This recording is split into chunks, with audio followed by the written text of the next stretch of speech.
Xornada de resaca tras a vitoria de La Roja fronte a Argentina. A segunda estrela da selección española de fútbol celebrouse con intensidade na nosa zona, enchendo prazas e rúas ao redor das numerosas pantallas xigantes que se instalaron para seguir o encontro.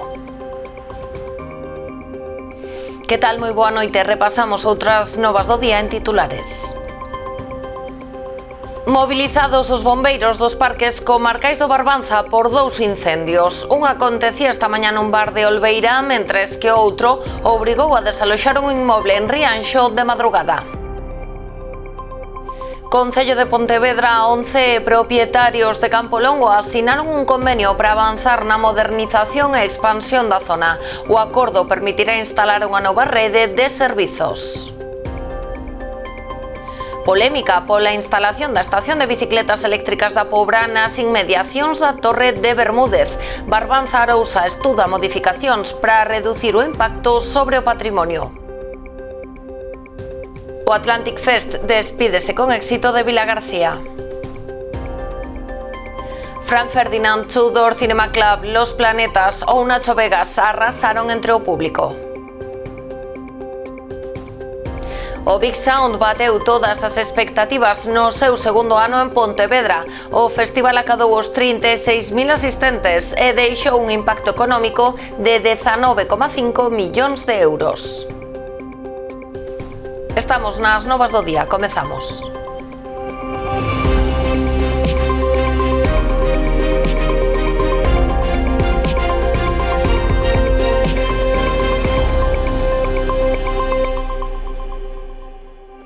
Arrancamos dándolles conta de dous incendios rexistrados en Ribeira e Rianxo.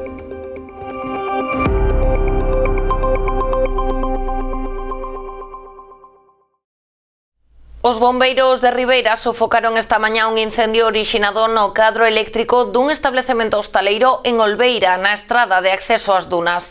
O lume afectou a zona do mostrador, pero a rápida intervención dos bombeiros evitou que se propagase polo resto do local.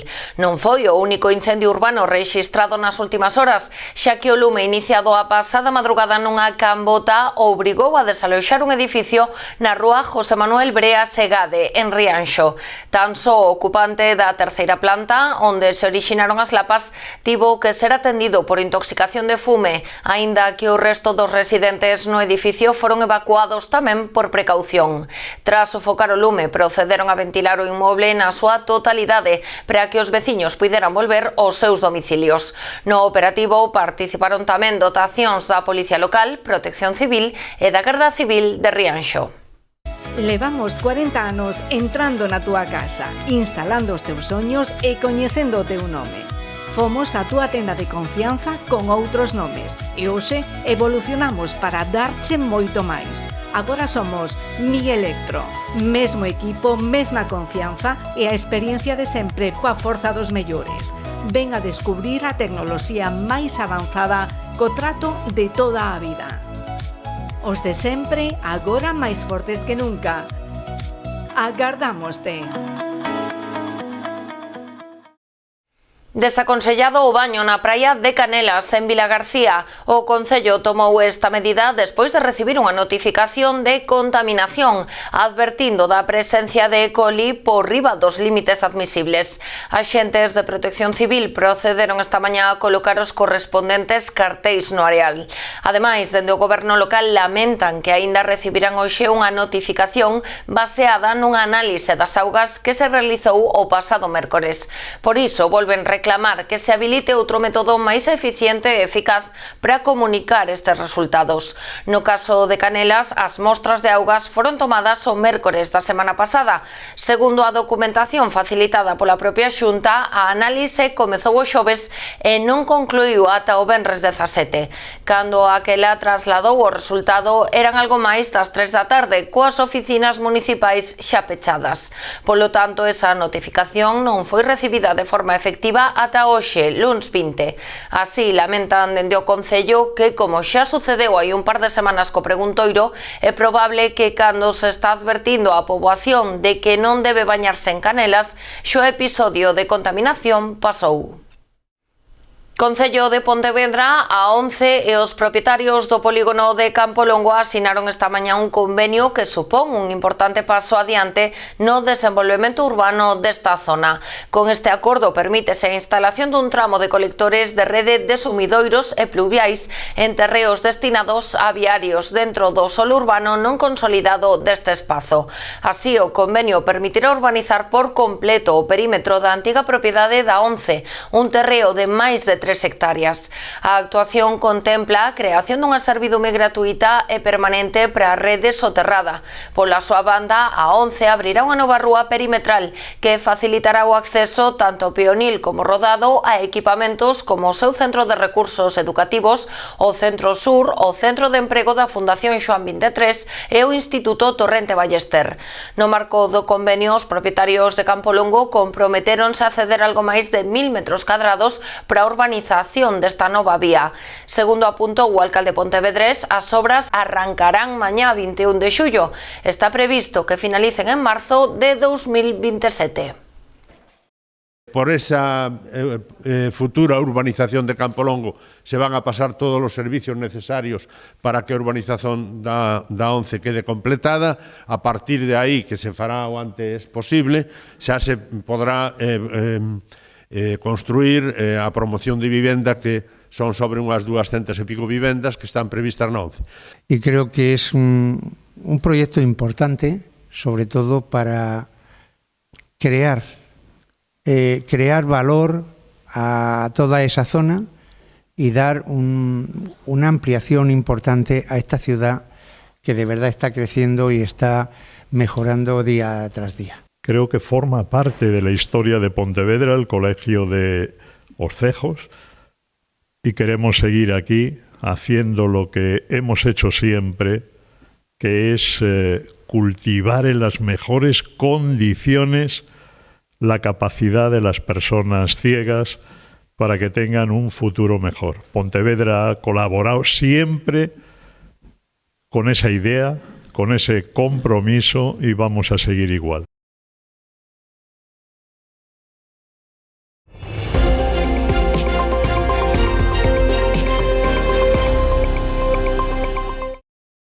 O Executivo pobrense logrou sacar adiante os orzamentos para este 2026. Fixo cos votos a favor do equipo de goberno formado por Nos Pobra, BNG, Partido Socialista e veciños independentes. Pola contra, o Partido Popular votou en contra, criticando o pouco rigor do goberno municipal na xestión dos recursos públicos.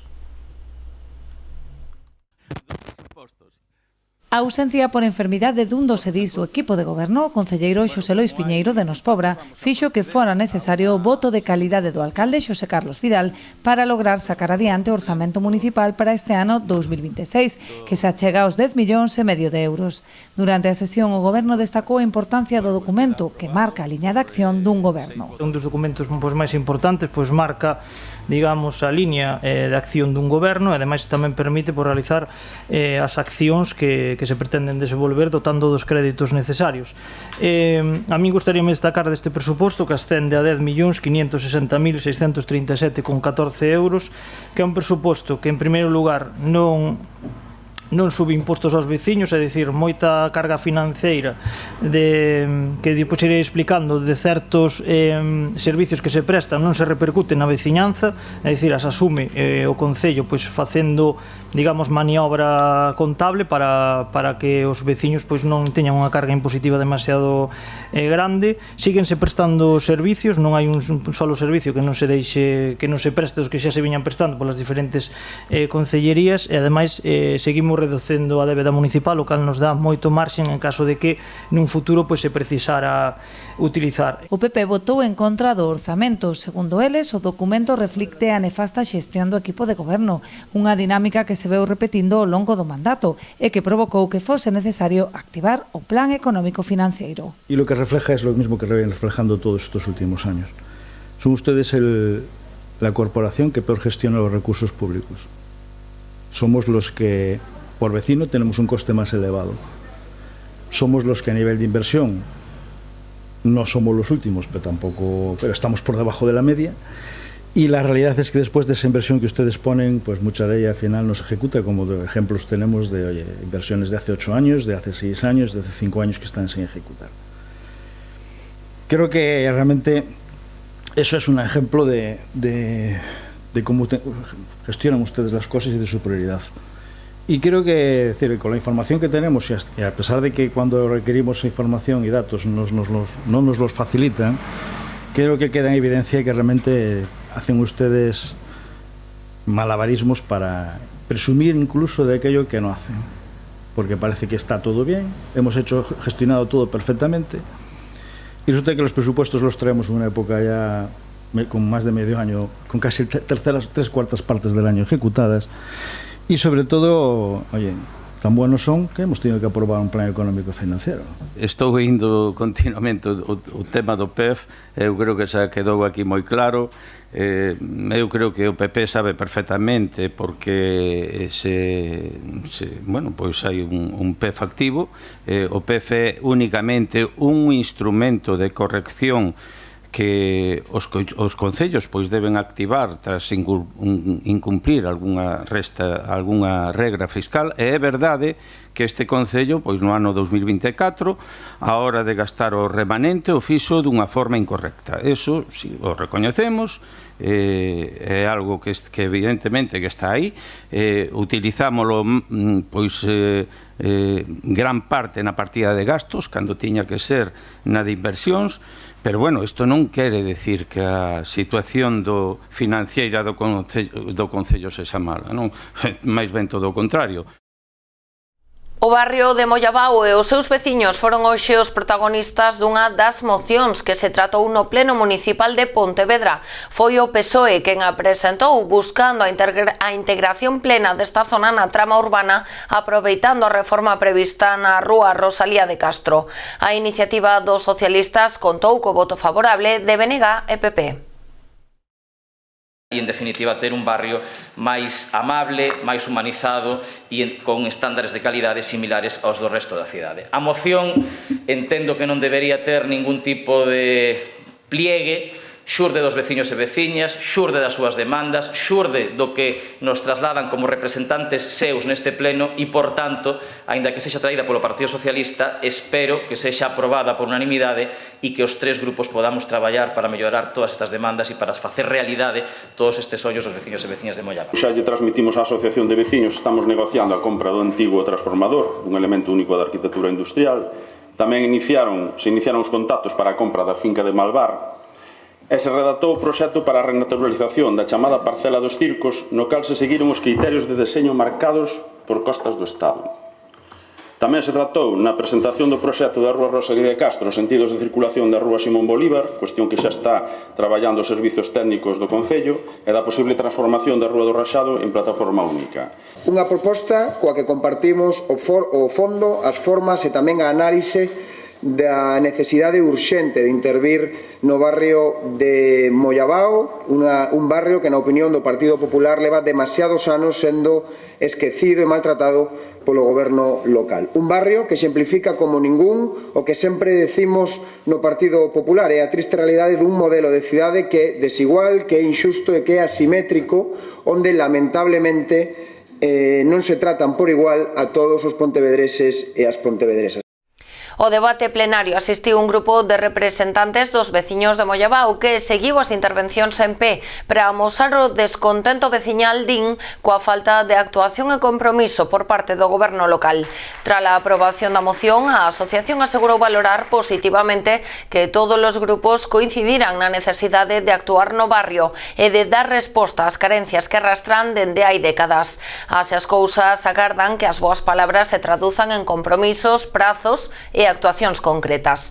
Ademais, aínda que recoñecen a complexidade do barrio pola superposición de competencias entre diferentes administracións, organismos, empresas concesionarias e propietarios privados, demandan que isto non continúe sendo unha excusa para adiar indefinidamente as solucións.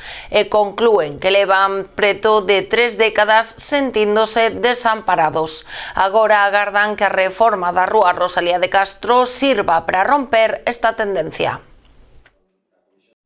A Mancomunidade de Barbanza Arousa procedeu á instalación das estacións de bicicletas eléctricas nos 4 concellos. O obxectivo é fomentar a mobilidade sostible intercomarcal a través deste servizo de préstamo que estará xa operativo nas próximas semanas.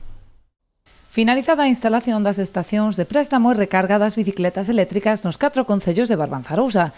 Trátase dun proxecto da Mancomunidade enmarcado no Plan de Sostibilidade Turística en Destino, que busca favorecer a mobilidade sostible e ecolóxica co préstamo destes vehículos que ademais poderán recollerse e entregarse en concellos distintos. Están as instalacións feitas, non están aínda conectadas. Pero bueno, están pendientes de levarse horas bicis, son bicis eléctricas. A verdade é que o proxecto está moi ben porque vai a permitir que mediante unha aplicación que a xente poda coller incluso unha bici nun dos concellos e desplazarse hasta o outro e deixar ali a bici, ou sea, non ten por que traela de volta. Bueno, penso que é un proxecto moi interesante. A instalación das novas estacións que entrarán en servizo nas próximas semanas non estivo exenta de polémica. Na Pobra, pola súa proximidade a unha zona de especial protección patrimonial, moi preto da Torre de Bermúdez, polo que xa se están a estudar posibles modificacións. Aquí na Pobra levantou unha pequena polémica, non? Na zona onde van, digamos que o sitio, non? O sitio onde van a ir as bicis é un sitio cuberto. Vamos a ver da posibilidade, bueno, pois de conservar únicamente o que é a infraestructura, quitar os plásticos que se están utilizando. A min, bueno, son unha especie de cristales plásticos que a min personalmente tampouco me gusta, non? Creo que non é demasiado acertado. Hai que ver a posibilidade ou ben de sustituílos por cristales reais ou ben simplemente eliminalos e manter únicamente a estrutura e a cuberta, o que é a cuberta.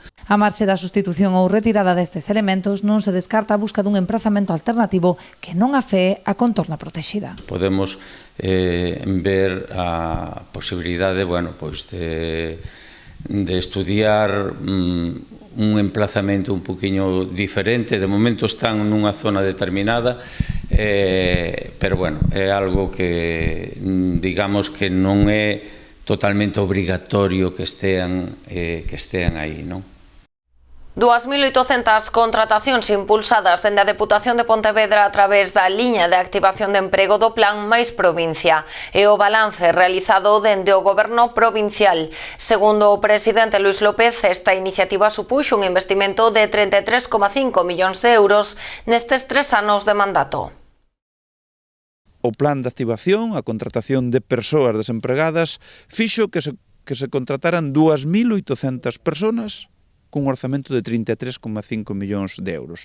E atendendo a servizos básicos, pero tamén aqueles que fan que o visitante, cando se chega aquí, poida disfrutar das mellores infraestructuras e dos mellores servicios. E aí as praias ocupan un lugar importante, donde ademais de todo o que ten que ver co ocio, nós o que queremos é proporcionarlle ao visitante experiencias a maiores. Sería imposible nun concello costeiro como Pollo este servicio que temos que facer para ter as playas adaptadas, primeiro para os veciños e veciñas e despois para todos os visitantes que recibimos, pois sería imposible sin a colaboración da Diputación de Pontevedra, pois esa partida que destinamos para poder contratar traballadores e traballadoras, para poder incluso a compra de maquinaria para poder facer todos este tipo de servicios e logo para nós é fundamental. López realizou este balance no marco dunha visita á praia de Cabeceira, no concello de Poio. Aquí a Deputación facilita este ano a contratación de 23 persoas para traballar en áreas como cultura, deportes, servizos sociais, limpeza e tamén en turismo, servizo no que incorporan 2 técnicos, así como 6 persoas encargadas do mantemento das praias. Neste concello a Deputación ten mobilizados 900.000 euros que o remate do mandato terán permitido contratar un total de 100 persoas. Ademais, con motivo desta visita á praia de Cabeceira, o presidente provincial anunciou a posta en marcha dunha nova iniciativa relacionada co turismo e a sustentabilidade do destino. Trátase do programa Rutas Sensoriais de Marisqueo, unha proposta enmarcada no proxecto A Waves que promove a Deputación e que conseguiu fondos europeos para ofrecer rutas guiadas por persoal das confrarías de pescadores. Entre os meses de agosto e outubro, veciños concellos e visitantes poderán inscribirse de forma gratuita e a través da páxina web da Deputación nun catálogo composto por 27 rutas repartidas por 7 concellos costeiros da provincia. Entre as visitas guiadas propostas están os praceres en Pontevedra, a Meixal con Barro e a Seca en Poio, a Compostela en Vilagarcía, a Guiuncho na Illa da Arousa e Esteiro en Vilanova. Tempo para publicidade, voltamos de contado.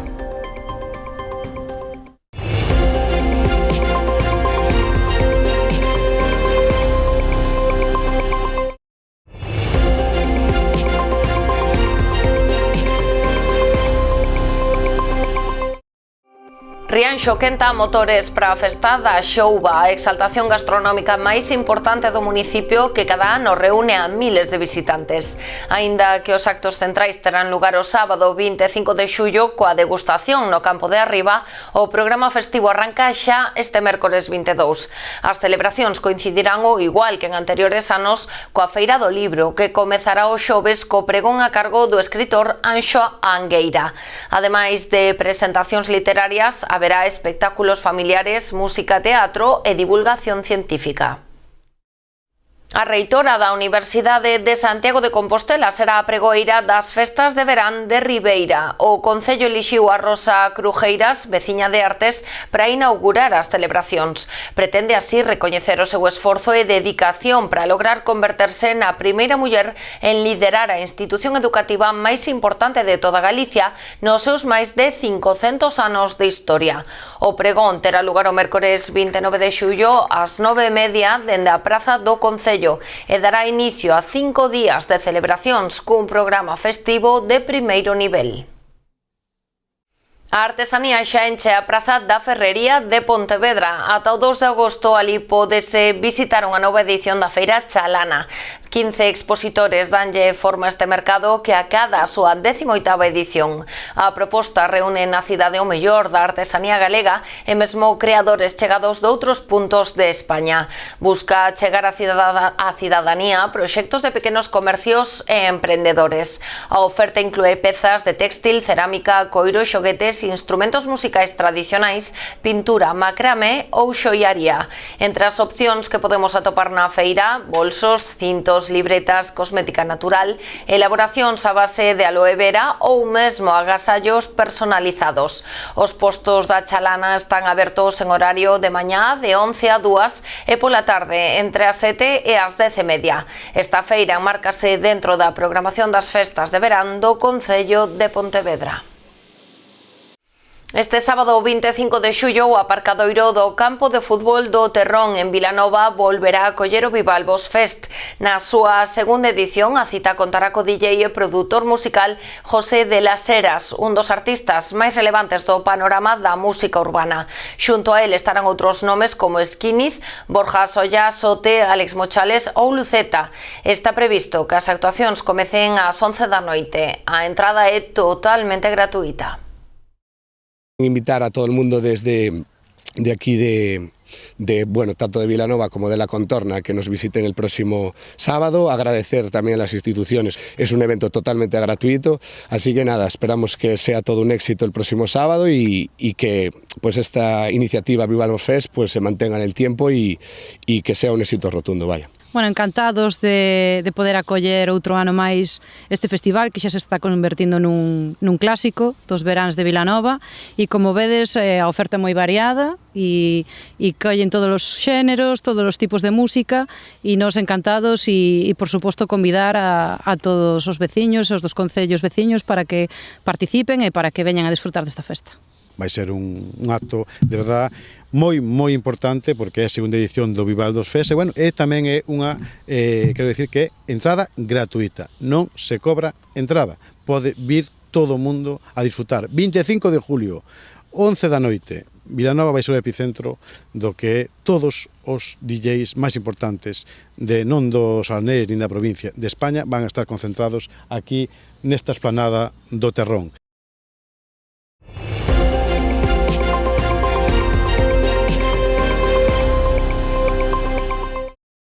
Fin de semana de intensa actividade musical en Vilagarcía co Atlantic Fest. A Praia da Concha foi escenario da 10ª edición desta cita, imprescindible xa no calendario de verán da cidade. No cartel deste ano grandes nomes internacionais, pero tamén referentes da música independente española e unha destacada presenza de talento galego. Unha das actuacións máis agardadas foi a de Fran Ferdinand, que ofreceu no Atlantic a súa única actuación en Galicia este verán. Os escoceses mesmo se atreveron a falar en galego en varios momentos do seu concerto. As propostas internacionais completáronse con Tudor Cinema Club e Shame. Carolina Durante, Los Planetas, Nacho Vegas ou Joe Crepúsculo tamén fixeron gozar o público xunto con algúns dos nomes destacados da escena musical galega, entre eles Carlos Ares e Triángulo de Amor Bizarro. O Atlantic pechou este domingo 3 intensas xornadas con milleiros de persoas gozando da música e consolidándose como unha das grandes citas do calendario musical galego. Aínda con certa resaca, despois desta fin de semana, a organización do Big Sound fai balance do seu segundo ano en Pontevedra. A cita bateu todas as expectativas, acadando os 36.000 asistentes no recinto habilitado no Parque de Tafisa e deixando un impacto económico detrás de case 19,5 millóns de euros. Unha vintena de artistas subironse aos escenarios Xacobeo e Pontevedra, entre eles artistas de talla internacional como David Bisbal, Ana Mena, María Becerra e Nati Peluso. Luc Ran, Nil Moliner, Juan Magán ou Natalia Lacunza foron outros dos nomes que completaron o cartel desta segunda edición do Big Sound en Pontevedra, que contou coa participación de máis de 1.500 profesionais. Como curiosidade, dicir que o concerto de María Becerra tivo que ser adiantado pola organización do festival.